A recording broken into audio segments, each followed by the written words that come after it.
siapkan. Taruna, attention, ready. Good afternoon. Edis. Oke. Sebelum kita memulai pembelajaran hari ini, ketua kelasnya disiapkan untuk berdoa. Sebelum kita memulai pembelajaran pada siang hari ini, marilah kita berdoa sesuai kepercayaan masing-masing. Berdoa mulai. Berdoa selesai. Oke. Hari ini siapa aja? Sekretarisnya ada? Ya. Yang hari ini tidak masuk siapa aja? Ada Juan. Keterangannya apa? Sakit. Terus kemarin saya sudah membagi kalian ke kelompok masing-masing ya. Apakah ini sudah duduk sesuai kelompoknya masing-masing? Ini ada yang nggak masuk berapa anggotanya? Satu anggota aja. Yaudah. Nah, ingat dulu materi pertemuan sebelumnya. Oke. Materi sebelumnya kita membahas tentang bagaimana cara mengubah data dalam bentuk tabel distribusi frekuensi. Ada yang masih ingat bagaimana cara langkah-langkah membuat tabel distribusi frekuensi? Menentukan jangkauan, Terus menentukan panjang kelas, menentukan panjang kelas. Rumusnya apa? Kelas, kemudian mendata frekuensi menggunakan torus. oke. Mendata frekuensi menggunakan terus. Berarti ada 4 langkah. Iya. Oke, menentukan jangkauan. Cara kita menentukan rata-rata tadi Ismail itu ya. Banyaknya data dibagi, jumlah data dibagi banyaknya data. Nah, selain rata-rata, pernahkah kalian menjumpai kata lain yang memiliki arti sama tapi penyebutannya beda? Ya. Nah, ini manfaat lain selain apa yang sudah kalian sebutkan tadi. Nah, di sini saya juga punya contoh ya. Manfaat dari penggunaan rata-rata dalam kehidupan sehari-hari. Dalam pembelajaran kita hari ini, kita akan menentukan dan menyelesaikan permasalahan yang berkaitan dengan mean data kelompok. Kalau di SMP kita hanya mengenal rata-rata data tunggal. Kalau di SMA datanya sudah dalam bentuk kelompok. Pokoknya penilaiannya saya ambil dari penilaian kelompok dan juga penilaian individu. Kalau penilaian kelompok yaitu dari hasil proyek kalian nanti sama presentasi. Kalau penilaian individu seperti keaktifan tadi ya, yang angkat tangan, menjawab, itu ada poin individunya. Nah, kita cross check jawaban kalian tadi ya. Obesitas itu kegemukan, tapi tidak setiap orang gemuk itu obesitas. Oke. Dikatakan kalau dia obesitas jika ada penumpukan lemak yang sangat tinggi. Obesitas ini terjadi karena asupan kalori lebih besar dibandingkan aktivitas fisiknya. Gimana sih kita caranya mengukur obesitas? Kita bisa menggunakan indeks massa tubuh atau kalau dalam bahasa Inggrisnya namanya adalah basal mass index. Ya, singkatannya adalah BMI. Rumusnya berat badan dibagi dengan tinggi kuadrat. Nah, tinggi kuadratnya harus dalam meter. Nanti ada rentang seperti ini. Kalau dia kurang dari 18,5 maka berat badan kurang. Terus kemudian ada berat badan normal, berlebih, dan kita cek ya. Saya butuh lihat ya. Oke, saya minta tolong Iqbal. Berat badan kamu berapa, Bang? 65 kan? 65. Oke, tinggi badannya 163. 1,63. Oke. Kita lihat. Haikal. Berapa, Kak? Tinggi saya 168. Berarti ini 1,68. Berat badannya 55. Oke, kita lihat. Oh, ternyata Haikal berat badannya normal ya.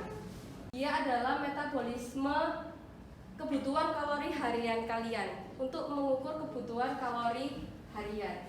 Jadi untuk berat badan segitu dan tinggi badan segitu, kalori yang dibutuhkan untuk makan satu hari itu berapa? Nah, jadi dari sini kita bisa mengukur apakah kamu mau mempertahankan berat badan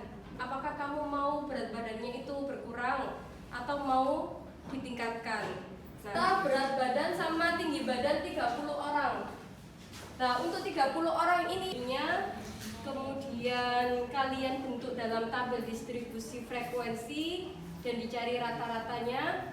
Kemudian yang terakhir adalah tolong dari rata-rata nanti kan ketemu ya, ambil satu sampel orang di kisaran rata-rata, satu orang di atas rata-rata atau yang obesitas, satu orang di bawah atau yang kekurangan berat badan untuk dicari BMR-nya.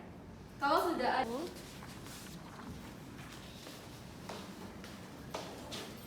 saya dengan angkat tangan.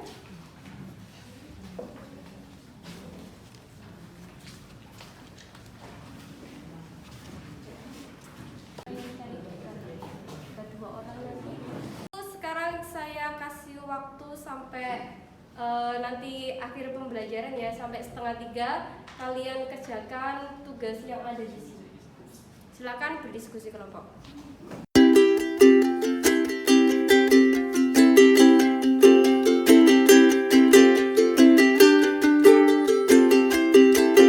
Menyelesaikan proyek ini kan lama ya waktunya ya. Kalau misalkan kita buat ini 1 minggu, cukup nggak?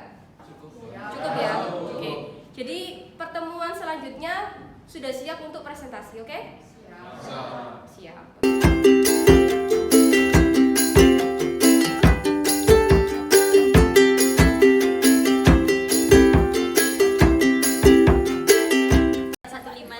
Berat badan 55 dan saya tidak pernah olahraga karena tidak sempat. Is that all? Yes. Ya, oke. Terima kasih banyak.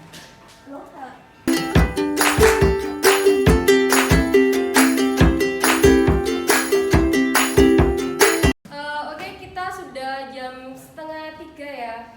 Untuk kelanjutan proyek kita nanti, silakan ini kita lanjutkan di pertemuan selanjutnya. Untuk data yang sudah kalian cari tadi di setiap kelas-kelas sama warga sekolah yang lainnya itu diolah dulu di rumah, dicari BMI-nya. Kemudian pertemuan selanjutnya saya cross check apakah sudah benar kalkulator kalian, apakah sudah fix. Nah, nanti jangan lupa ditulis agenda kegiatannya setiap kalian melakukan progres. Misalkan hari ini kamu kasih keterangan ngapain aja, tanggal berapa. Kemudian di pertemuan selanjutnya juga ditulis kegiatanmu apa, dilakukan tanggal berapa, dan siapa yang kebagian tugas untuk mengerjakan.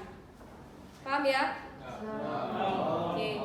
Untuk pertemuan kemudian memperkenalkan anggota timnya dan juga memimpin acara tanya jawab dengan kelompok lain. Oke. Untuk setiap kelompok nanti aturannya 1 kali presentasi itu 10 menit.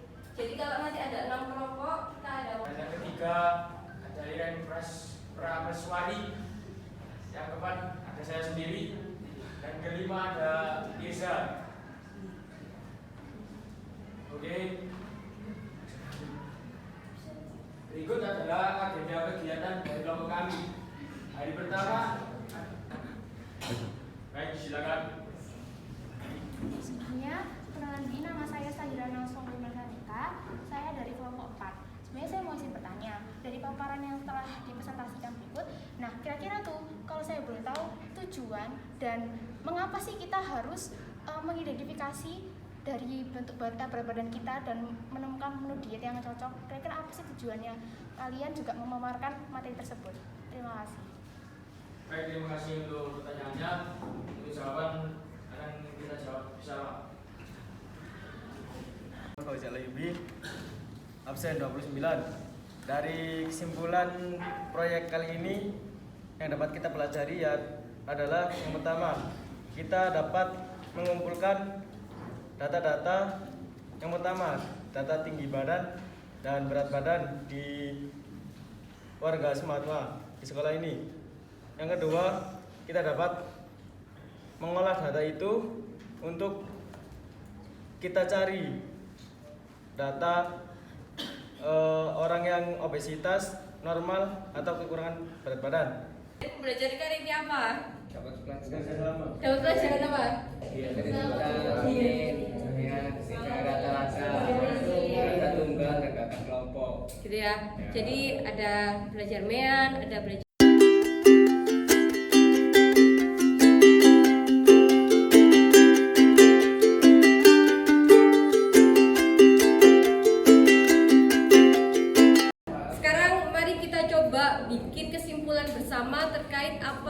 sudah kita pelajari di proyek kali ini. Nah, kalian lihat ini dulu. Yang bisa nanti tolong angkat tangan ya. Dari kesimpulan yang dipelajari hari ini, kita bisa mengetahui cara menghitung kalori atau defisit kalori dan menentukan menu makan apa yang bisa dimasukkan ke dalam menu diet, serta kita juga bisa merencanakan kayak kita itu harus olahraga berapa kali, makan apa aja, terus proporsinya makanannya berapa. Terima kasih Iren. Oke, buat yang nomor 1 kita total poin keaktifan. Nah, yang kemarin saya beri stiker seperti ini, stikernya jangan disumbangkan ke temennya. Nah, untuk yang hanya oke, berarti poinnya 5. Kalau jempolnya 1 poinnya 10, jempol 2 poinnya 20. Nah, silakan di total. Saya masukkan ke nilai pribadi ya. Di total poin keseluruhan yang paling banyak itu Iren ya, ada 65 poin. Tepuk tangan buat Iren. Terus buat yang belum dapat poin jangan berkecil hati. Nanti di pertemuan kita selanjutnya silakan untuk lebih aktif agar dapat poin. Terus buat Iren nanti berbagi kesempatan sama temennya ya. Nah, sekarang kita akan ada tes formatif dulu. Buat buku dan juga perlengkapan di atas meja silakan dimasukkan kolong. Sediakan 1 lembar kertas. Buat tesnya ini tolong dikerjakan sendiri-sendiri. Jangan bercontekan. Jangan lupa mencontek itu dosa.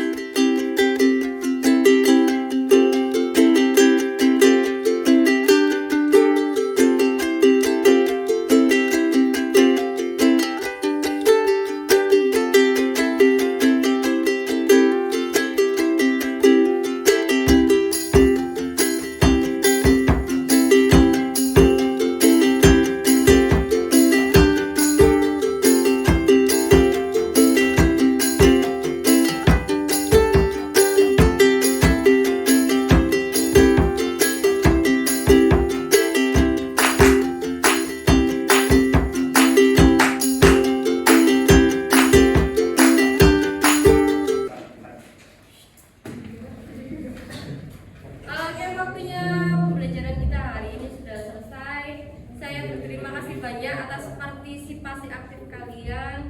Kemudian bagi yang belum aktif untuk pembelajaran hari ini, dicoba untuk pertemuan selanjutnya ya. Oke. Semoga ilmu yang kita dapat hari ini bermanfaat dan bisa menjadi amal jariah bagi kalian. Silakan ketua kelas disiapkan. Haruna, attention. Ready. Thank you, ma'am. Nice to meet you. Nice to meet you too. Edis. Sebelum kita menutup pelajaran pada siang hari ini, marilah kita berdoa sesuai kepercayaannya masing-masing. Doa mulai.